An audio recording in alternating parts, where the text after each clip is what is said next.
Imagine that each morning when you wake up, you're smiling and looking forward to your day, knowing that you're happy even while dealing with grief and loss. The Grief and Happiness podcast inspires, comforts, and supports you with each new episode.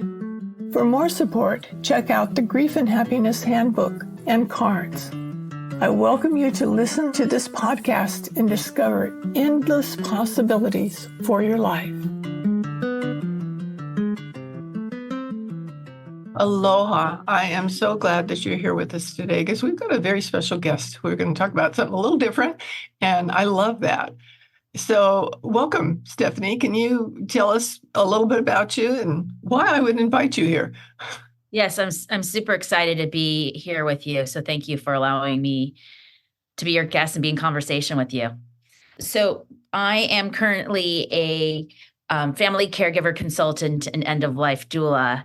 And I came to this work from previous jobs. I work independently now as a solo practitioner, but I've gotten involved in those two areas from my experience working for the Lisa Gibbons Memory Foundation, where I ran a free resource and support center for family caregivers dealing with Alzheimer's and other memory impairments. And from that experience, I really created a living room-like environment for people to be a guest and to get the education, empowerment, and energy that they needed to be of constant support for their loved one, but also for themselves.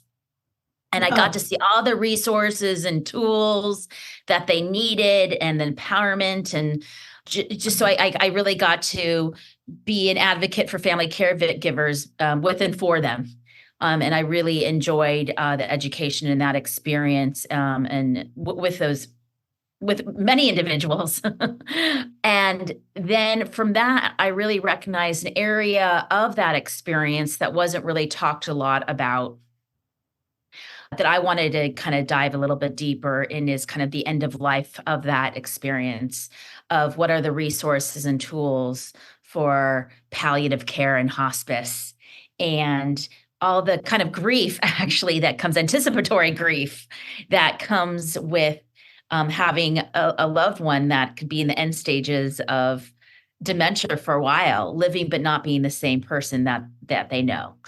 And so I felt that needed to be discussed more and kind of acknowledged. And, everything that I dealt with at that time and still do, which it was family dynamics, grief, and expectations. So grief is one of the things that I always acknowledge of any type of losses people have, especially at caregivers, of the loss of relationship, the loss of what their life was going to be like, the loss of the person before, during, and after. So a lot of different grief can show up in that way. And part of that role was also the work of blending around advanced care planning, the idea of having conversations and plans in place through the journey. And so that kind of really blends both elder care and end of life, which I think is kind of fluid. So that piece around advanced care planning. From working in that role, I ended up working for Compassion and Choices. I was the medical outreach manager, and their focus is improving care and expanding choice at end of life. And so I wanted to consider those options and those conversations. And I had the privilege of working on the California End of Life Option Act campaign to pass the medical aid in dying law, which I know is an option in Hawaii now as well. And that was another opportunity to work with individuals and healthcare professionals to really provide education and information so people have choices. Because sometimes in our, we don't really always have those conversations, or people aren't really good about it. And there's gaps in our healthcare system. And, I know every experience is unique, and having people to talk to and fill those gaps. So from those two experiences with the family caregiver consulting and the end of life doula, as I'm not a clinician by training, I'm not a nurse, social worker, chaplain, but this idea of being a doula, which serves the role of the emotional, physical, spiritual, and practical support for the individual, for the client, and those around them, their team. And I think most people are familiar with the doula approach with birth and also in death, as my colleague and mentor Brigitte says, birth and death are labors of love, not just medical events. So that idea of still holding space in different ways in education for people. So that's kind of where I'm at right now with my business, Be Present Care. Wow, I absolutely love what you're doing. It's so amazing. We really have a shortage of people who will talk about death. Yes. And when like when my husband Ron was in the hospital for a week before he went on hospice, and we both knew what was happening. I spent almost all my time there with him because he was requiring constant care. Yeah. And the nurses couldn't get there fast enough. And if I was there, then I could take care of him. And on the last day he was in the hospital, he asked the doctor, "What are you going to do for me?" And he said, "Well, we're going to do these meds and this med and these tests." And Jacques said, not Jacques, that was my other husband. Ron said, You've done all that already. What are you going to really do for me?" And he started saying like the same thing over again. And he goes, "What I'm hearing you say is that there's nothing that can be done for me in my situation that's going to help me feel better or survive or anything." And the doctor said, "Well, I wouldn't put it like that." And Ron just looked at me and he goes, "Well, then I'm going home."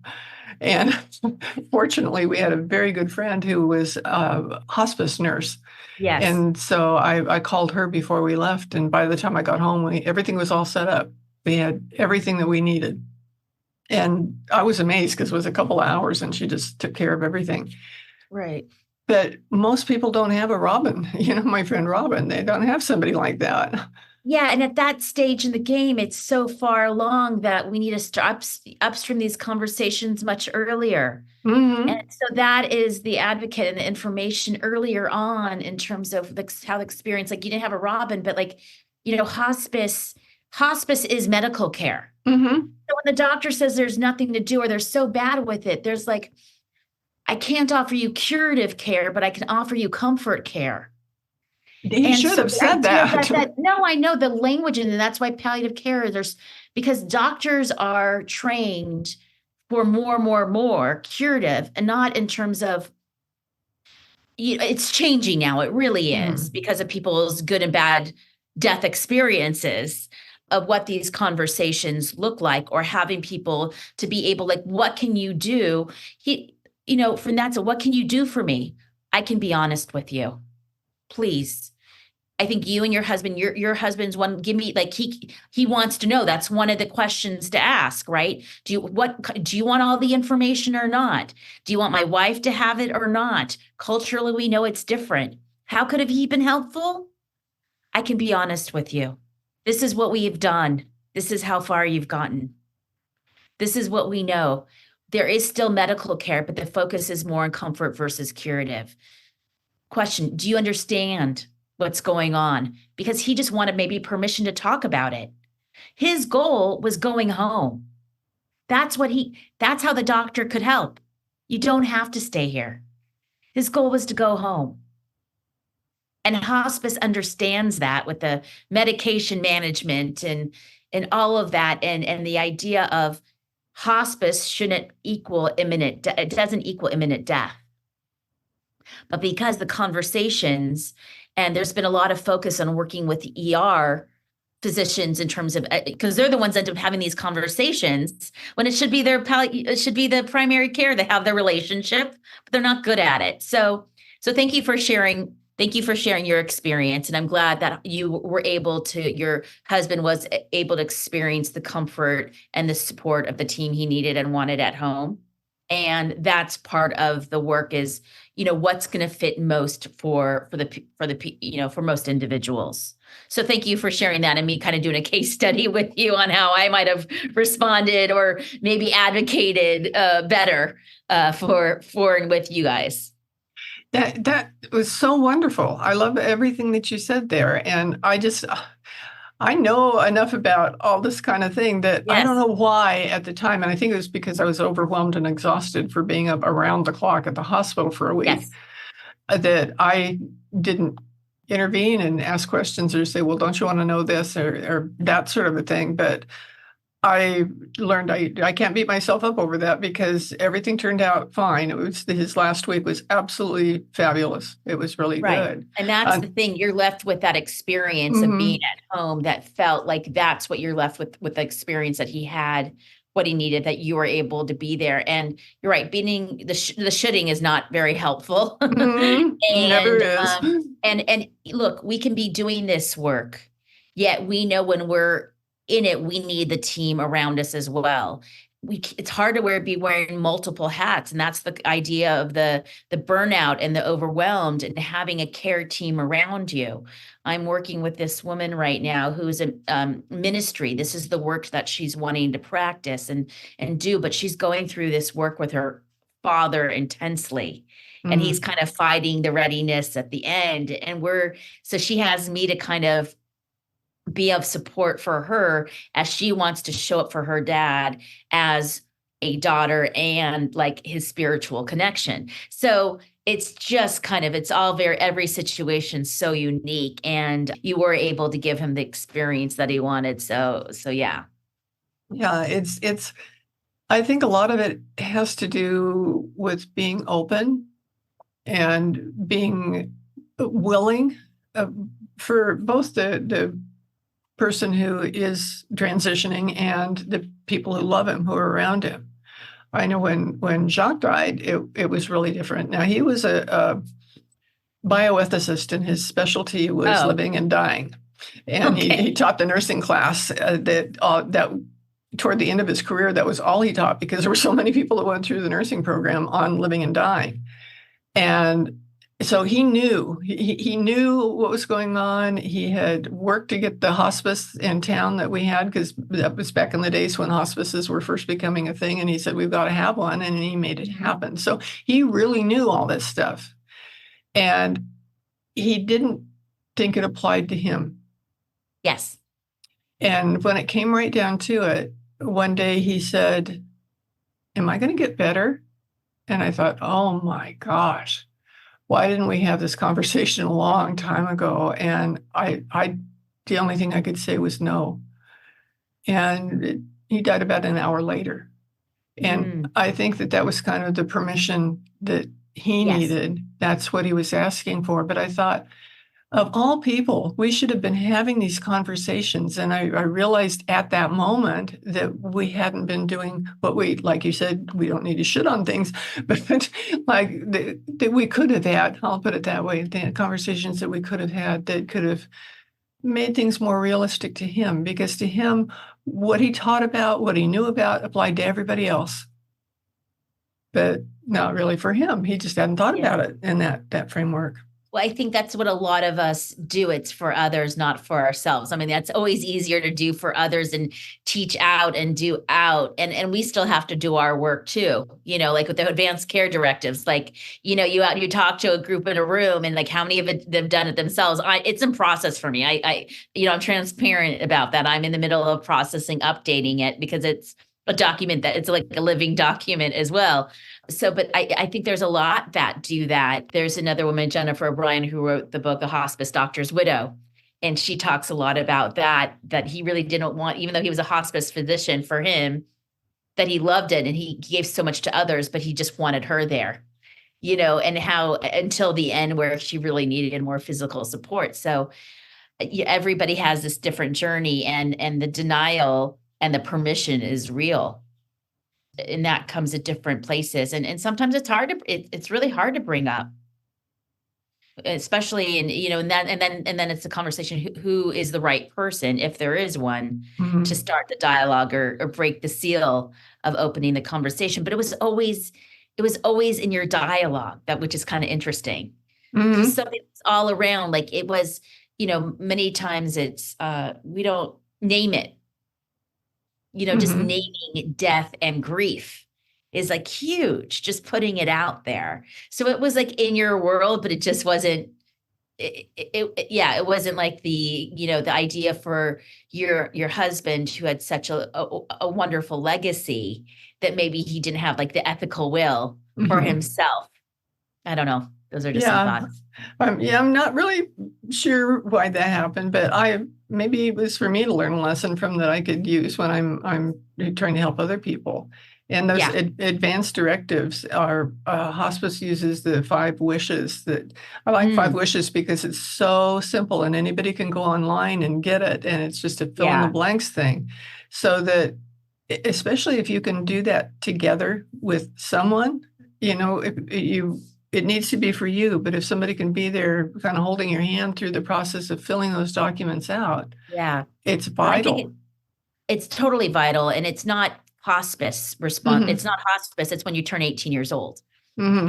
It's so the idea, the expectation, nobody's really responsible for kind of encouraging these conversations. The 5 wishes is great because it's a document that can be utilized in multiple states. There's also prepare for your carer, which is another very accessible advanced directive that's written in many different languages. It's at a 5th grade reading level. So that's another great one, versus the statutory forms that we have, which are very clinical and very black and white and linear. So I definitely think the opportunity to talk about the conversation and the directive itself, are both important. Yeah. It's so important. I know it seems like I'm always advising somebody, whether they're healthy or not, do this now. It's best to Right. do it while you're healthy and you know that you're having a clear head and making your decisions on what you write down on this. Yeah. And I have printed them off from online and put them in their hands. And I always say, do it right now. Don't put it on your desk because it'll never get done. But Right. I'll sit with you if you want me to, but do it right now. And then it's done. And Yeah. it's off your back. You don't have to think about it anymore. You have it. It's in writing and it's good. Yeah. I always like to be accountability buddies for that kind of Oh, stuff. that's cool. I like that. So the idea of, when would you like this done by? If you're of Medicare age, let's just say there is a Medicare code now for advanced care planning conversations. So when you do your annual wellness check, you could build in the Medicare, there's a code for it. So once again, there's encouragement to do it, but it doesn't necessarily mean the doctors are going to do it with you. If you're a real advocate for yourself, this is the best thing to do, right? Is to fill it out with them.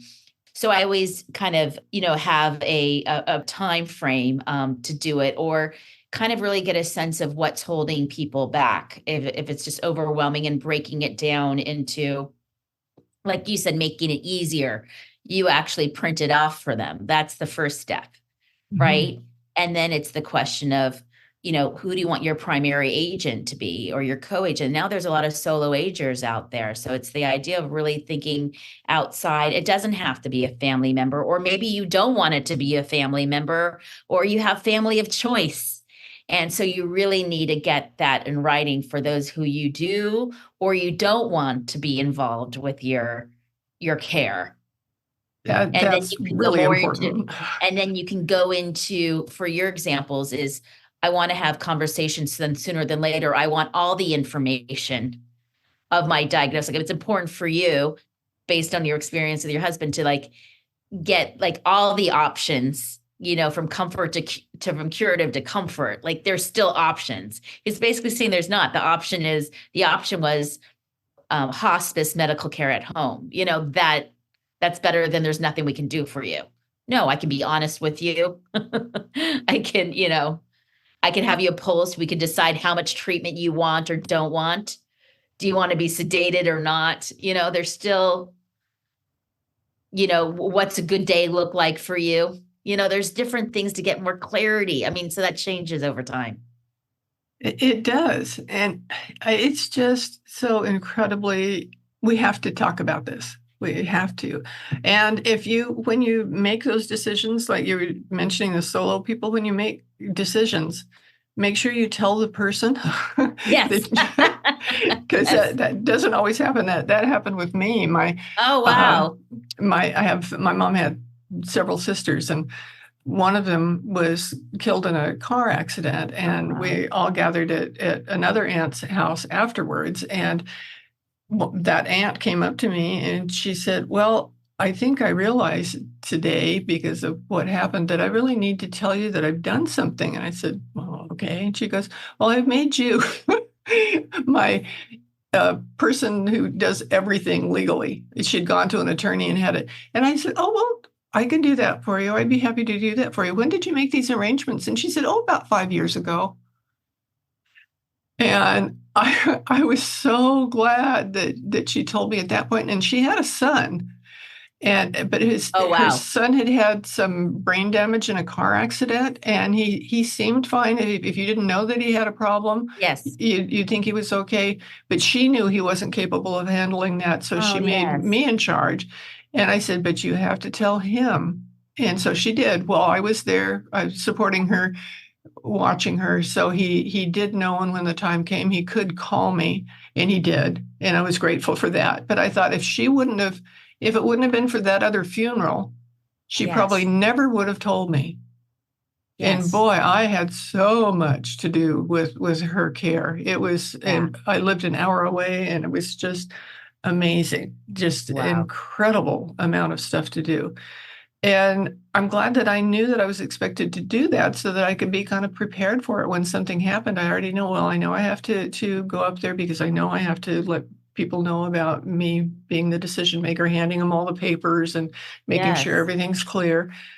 So if you want somebody to do these things for you, tell them. It could be they say, I don't want to do that. And if you put it on there and the time comes and they didn't know and somebody reaches out to them, they'll go, I'm not doing that. And then what do you do? Right. Right. That's an amazing when some a death experience happens, that's when it kind of shows up, right? At that Mhm.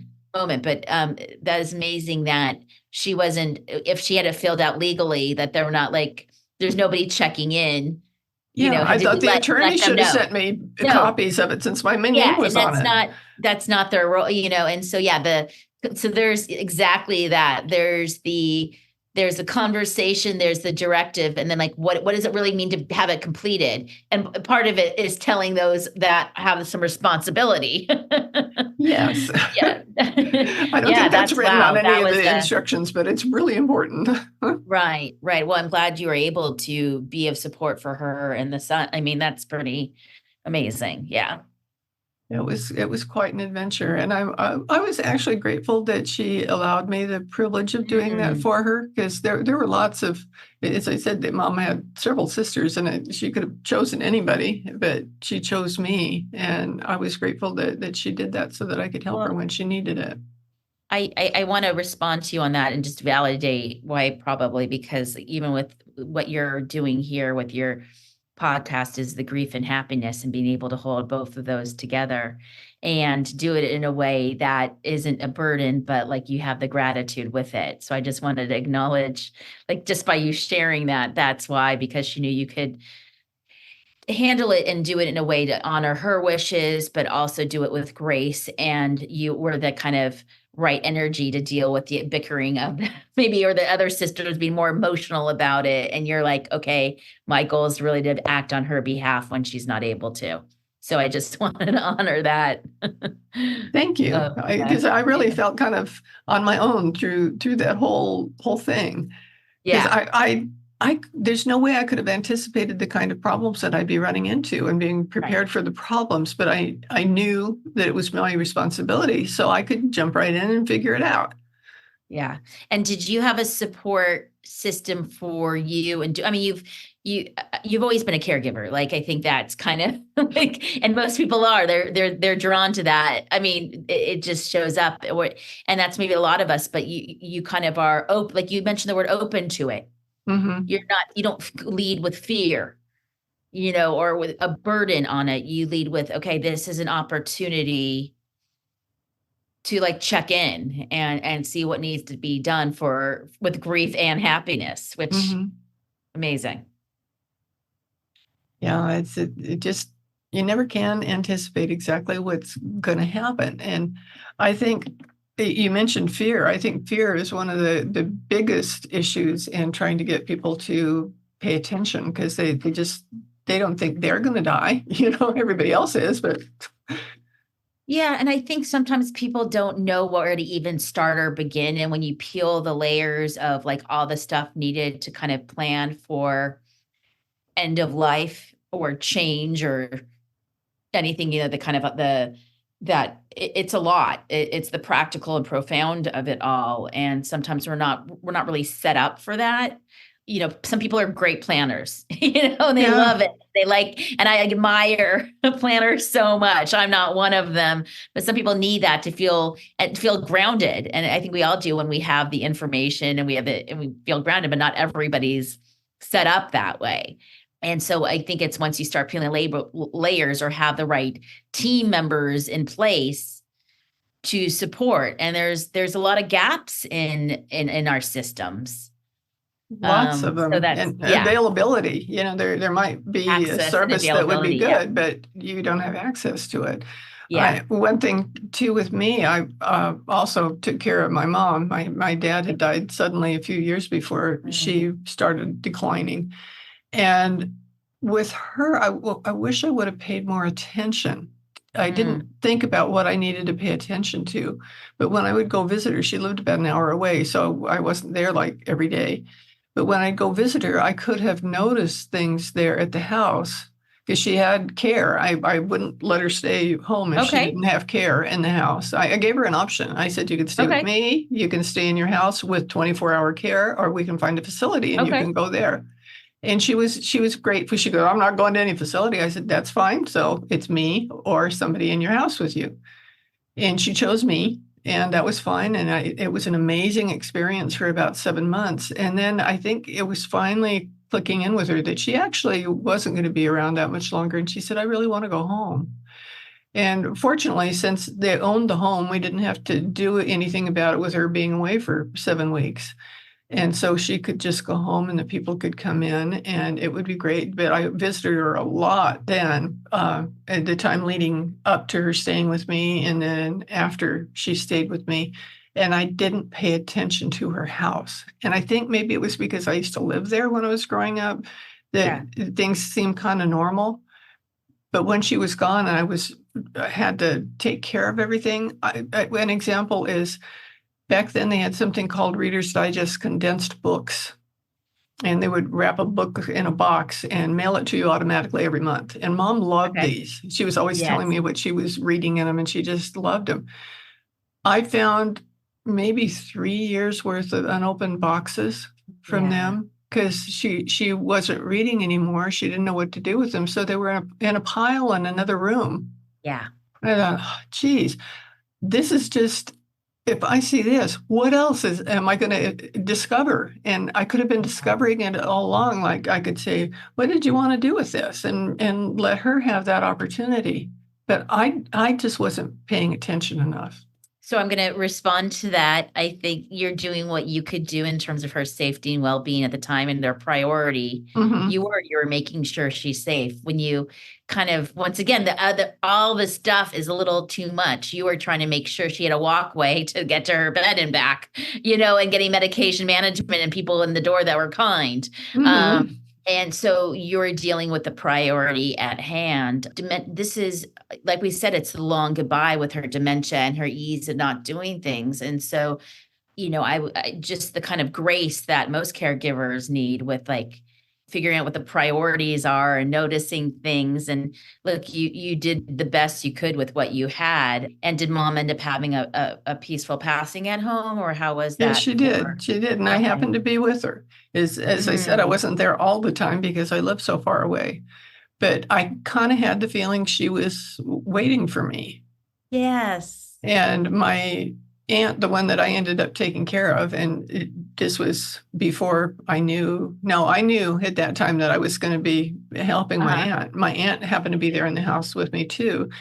And I went into Mom's bedside and sat beside her, and I couldn't believe what she looked like. She had deteriorated so much. She didn't even hardly look familiar. But I worked really hard at not reacting and smiling and being loving, and sat down next to her. And I put my hand over the inside of her arm where I could feel her pulse. Yes. I could leave it there and held it there gently, but I could feel it. And I talked to her a little bit, and then I said, Mom, Daddy's waiting for you. It's okay if you go. Your mom's there. They're all waiting for you. And her pulse slowed down and stopped right after I said that. You're a permission giver. Yeah, I think people need permission a lot of times. They need permission. And that she wanted you to be there with her too. Mm-hmm. That's always not always the case too. We have to respect and honor that, but Mm-hmm. she wanted you there, and that beautiful send off that you gave your mom. Yeah. Yeah. It's amazing. I actually said the same sort of thing to my aunt who I took care of. Was able to be at her bedside. And there's three people that I was going to mention: my aunt, my mom, and my mother-in-law. Your mother-in-law. Yeah, my mother-in-law. My husband was really good at taking care of himself. He knew exactly what was going on. He didn't need permission. He was ready and willing and happy to go. But my mother-in-law, I was at her hospital bedside, and my husband wasn't. He had gone home because the doctors were trying to convince him that she absolutely had to have surgery. And oh my goodness, we didn't think it was a good idea because we could see what was happening. Right. So, like what would that how would that be of assistance? Right. How would that benefit her? So we lived just a couple of blocks from the hospital, and he said, I just have to get away from here for a minute. And I understood. And so while he was gone, I told her, I don't know what you're waiting for. She was over 90 years old. I said, it's absolutely fine for you to go. It's going to be easy, and you're going to be so happy. And she waited a few more minutes till he came back in the door, and that's when she died. And the doctors were mad. Yes, I was going to say, were they right? Unbelievable. Because you can't ask them, the doctors, like, what would you do in your own family circumstances? Like, they would want the same thing. But like they were mad that you give her permission to like do the natural process of, not having surgery on her deathbed. Yeah. Like, is consciously dying. Yeah. Oh my goodness. She really was. And she had one doctor who wasn't taking care of her in a hospital. I think it was her nephrologist, who happened to come into the hospital that day and saw her name on the sheet. So he came up to say hi to her. And that was when my husband was there. And no, he wasn't. So I took him outside of the room and I said, let me ask you something. What would you do if this was your mom? And he told me I'd let her go peacefully. And I said, can I call my husband on the phone and have you tell him that right now? And he said, sure. And so he did. And that's when my husband came right back to the hospital, because he just knew that once that happened, that she was going to be gone. And we were all there. It was really neat. All the nurses realized what was going on. I think every nurse on the floor was there. They came in and we made this like circle around her bed, and it was beautiful. Right. So I'm so glad to hear. I mean, it can be special, but sometimes we need to take lead in showing the clinicians how to do it differently. One of my first experience, I was co-working with another doula who was friends with the individual who was dying, and she was in the hospital.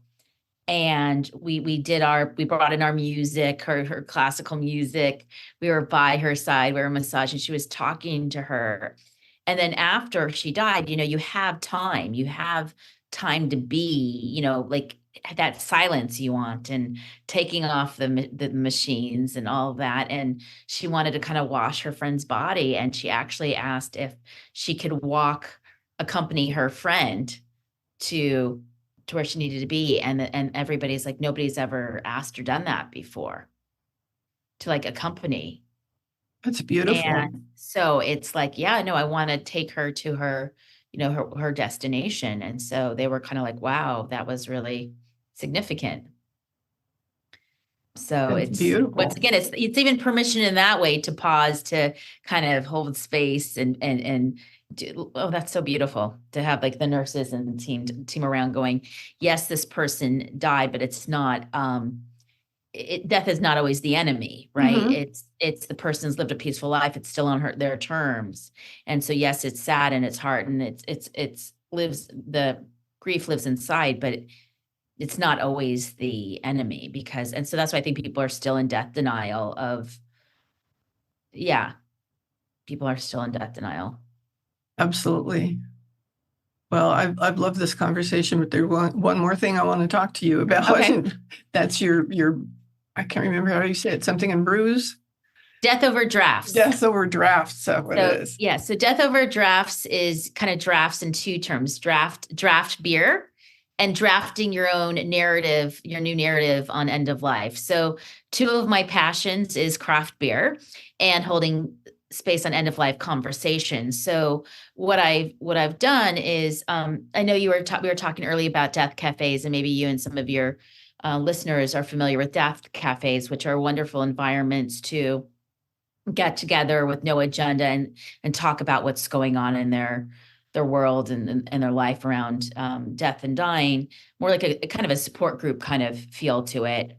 But Death Over Drafts is an opportunity for those that are curious, and also those that the growing field of people that work and serve, not just work, but serve as volunteers or whatever in the end of life space as well, to gather in community. And I think the brewery experiences, which I love, it's this very casual and welcoming community. You can go on your own, you can go with a group of people. It's very usually open spaces, different spaces. And I just like the access and the casualness, and what's usually on tap, but it's I always say now it's beverage of choice, it doesn't have to be beer. And it's really an opportunity for 5 people or 15 or 20 people to gather in community and talk. And so, and once again, most of the people, like I am a crafter. I'm the crafter, AKA host of a Death Over Drafts. So I'm in Greater Los Angeles, so I do it around here. But there are now crafters, AKA hosts across the country in Canada that are now brewing conversations on end of life at a brewery near them. And really one of our signature programs to begin discussion is the Death Deck, which is a wonderful conversation tool that is really to be utilized in environments like this to start the conversations. So that's kind of what another part of what I really enjoy is welcome, as we talked about holding space, welcoming people in. And this, this is an opportunity for people to invite their neighbors or their friends or their partners. I love doing, I've co-crafted with like a hospice organization where the nurses there were able to bring their partners to this versus a death cafe and really talk about it. And, and we were talking about not about it in terms of what you're doing for your clients, but then answering the death deck questions and prompts themselves to begin more of a dialogue. So you get deep fast, like we have here. Yeah. And so that's why it's a great tool and a great partnership, a great pairing between the death deck and Death Over Drafts. And we do them, in person. I do quarterly Zooms, so people on Zooms can do it. So I'm really and then I'm meeting some amazing colleagues across the country that are also doing passionate work, having maybe different backgrounds, but they're passionate like us, really holding a space and changing the narrative around death and dying. I love that. It's so beautiful. I know the Death Cafe I participated in was quite amazing. I met really neat people. It was a breadth of ages. It wasn't, a lot of times people think anything doing with death is a bunch of old people sitting around, but everybody deals with life and death issues always. Yeah. And we'd get a real range of ages, and it was really neat because everybody's perspective was unique, and we learned some kind of wonderful things. Yeah. Yeah, the kind of intergenerational, what's important for one person versus another, what a gift it is to have these conversations, have an opportunity for these conversations, and then hopefully do it with your own family as well, if they're open to it or not, or how to get started on those conversations. Yeah. And I just experience came up for me that I want to share, that I was at one night, and we were talking about funerals, and one of the women was she wasn't imminently dying, but it wasn't going to be long for her, and she wanted to plan things ahead of time, and she wanted to know different options about what can happen or how they can be and stuff. So that was the conversation that we were having. And when it got to be my turn to talk, I had just on my way there, a friend of mine had called me, and I was on the phone with her because a good mutual friend of ours had died, and she was explaining the celebration that was the most incredible celebration I've ever heard about, including the USC marching band on a football field. So it was huge. And so I said, I'm sure this isn't the kind of service that you want, but it can be anything. And the guy sitting next to me, I'd never seen him before. And he looked at me and he said, "What was the name of your friend that they were celebrating?" And I told him, and he said, "He was one of my fraternity brothers. I didn't know he died." And I thought, I'm so glad that I did this all in such a positive, beautiful way, talking about it so that he could feel good about that. Wow, you have the synergy. There's no, you can't plan stuff like this, right? No. The synergy that comes up, and the idea of, right, staying open to what's shared or how to share it is pretty amazing. The idea of living funerals and what to do beforehand and afterwards. Wow. That's pretty Yeah. significant. Those living funerals, I don't think I've talked about that much, but I think they're great. I was a friend of the hospital chaplain here on Maui. She's moved now, but she had brought me into the hospital to be talking to nurses and about death and dying issues. And she told me that she had one patient who knew that he only had a few days left and he wanted to have his funeral. And so she said, "Okay." And she set up the whole thing with the nurses and everything. They contacted everybody he wanted to come. There was an empty room across from the room that he was in where people could, kind of come in and out so everybody wasn't jammed in that one room all the time. They had it decorated. He was a real sports fan, and she got like streamers from the color of his team because he loved that. And they had those all over, and they had things to eat, and it was a positive, happy celebration. And while it was going on, his voice went away. At the beginning he was talking, but he could still hear. And you could tell that he was really declining, but present. Very, very present. And everybody treated him the same way as they did while he was talking. And he did last, I think, till the next morning.